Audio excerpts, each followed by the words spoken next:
Hello guys! For today's video ay may i-share po ako sa inyo. Ang karamihan siguro dito sa atin ay magugulat na pwede pala itong lutuin. At siguro may iba naman na alam na ito. Sa totoo lang po, sa asawa ko to nalaman na ang puno pala ng saging ay pwedeng lutuin. Sabi ko pa sa kanya nung una, baka nilalaso niya kami. Pero nung niluto na pala at luto na, ang sarap naman pala. Ito na po at ginagayat natin at inihimay-himay natin siya sa maliliit na parang gagawin mong giniling. Then pipigain mo siya sa asin para mawala yung kanyang dagta-dakta. Tapos hugasan naman natin siya para pakuluan natin para lumambot siya.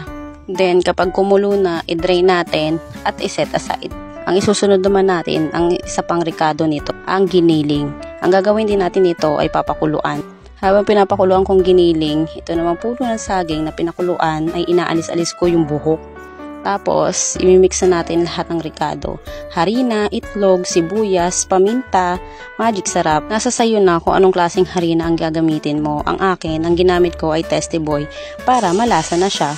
Then after nito ay ipiprito na natin.